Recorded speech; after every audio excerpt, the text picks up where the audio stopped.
of time, the G502 has been the king, unbeatable, unstoppable, undeniably good.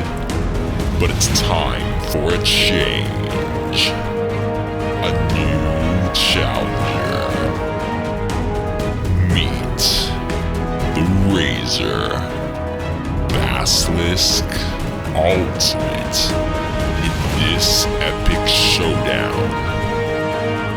These two mice go head to head in a battle for the top spot as the king.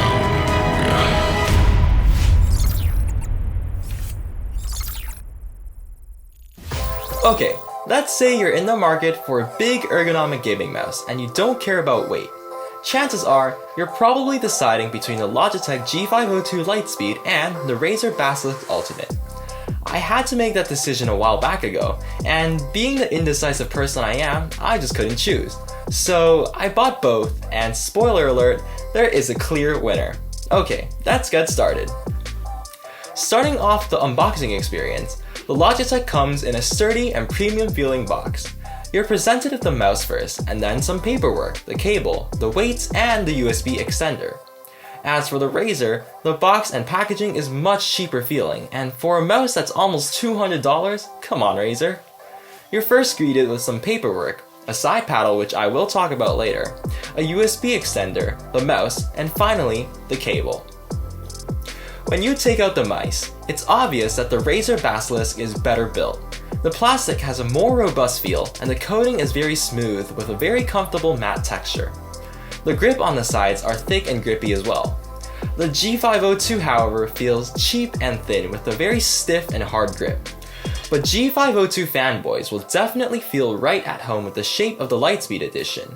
And although the Basilisk looks identical, it has less of a raised back with more focus on the upper palm instead of the center. The left and right buttons are also more concave, so your fingers rest more in the grooves. This is certainly not a deal breaker, but something you may want to try out in store first. Now, here's the part where Logitech really screwed up. The feel of the buttons. I don't know what happened to Logitech, but the buttons on this mouse feel awful. Compared to the dense and heavy click of the original G502, the Lightspeed switches are really springy and have a short travel. It sounds tinny and just feels horrible. To make things worse, many people have been experiencing double-clicking issues with the mouse. Exchanging and hoping for a good copy of the mouse isn't anything someone wants to go through, especially for a $150 mouse. Also, the other buttons are wobbly and the tactility just isn't there. Here's a little sound test for you guys.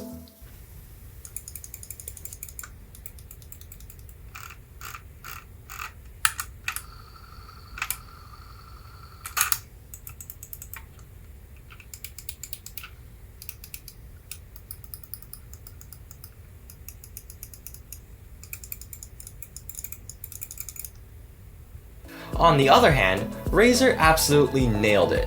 They used optical switches, which I'll explain later on, and it may feel weird at first, but it's surprisingly tactile and satisfying to click. The sound is muted and mellow, but precise. The side buttons feel completely different too. It's extremely clicky, kind of like the back of a clicky pen, and much easier to click compared to the G502. And finally, the sniper button. You actually have an option to use it or take off the side paddle you guys saw during the unboxing. It's completely built out of metal, and it magnetically attaches to the side, and I don't know how, but wow, it is the most satisfying button to click ever. It has the perfect tactile feeling, and the paddle just bounces back out instantly. I mapped this button to the Alt-Tab function, and it really enhances the mouse experience. Now, here is what the Razer buttons sound like.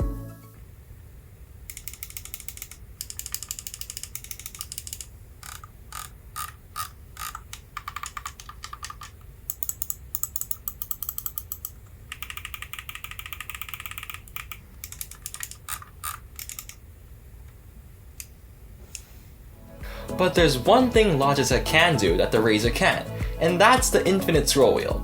If you've never tried a Logitech mouse before, they have something called a free spin scroll wheel that can either be used as a normal scroll wheel or spin infinitely.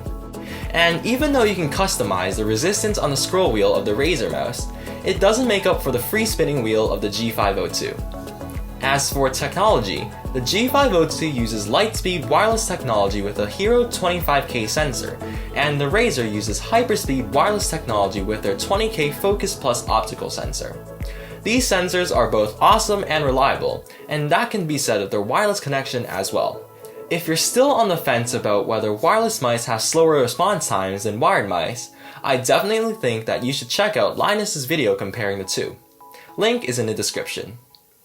And before I forget, the Razer uses optical switches for the left and right clicks, which are different from the traditional mechanical switches found on the Logitech.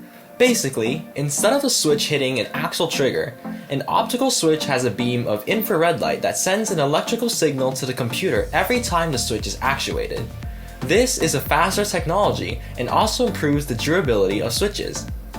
And lastly, because this is a comparison review, I'm going to give you more reasons why the Razer is better in almost every way. First, the battery life is longer on the Razer with up to 100 hours of use compared to the 60 on the Logitech. And of course, using RGB does drain the battery way faster, which brings me to another point. The RGB on the Razer is simply better. The RGB LEDs on the Razer are just way brighter and more evenly lit, with an added bonus of an RGB side strip and a scroll wheel. Another big factor is the actual feel when using the mouse. The Razer is only 7 grams lighter than the G502 at 107 grams, but when mixed with its excellent smooth feet, it feels way lighter and easier to use. In comparison, the G502 has really scratchy, unpleasant feet that just ruins the experience.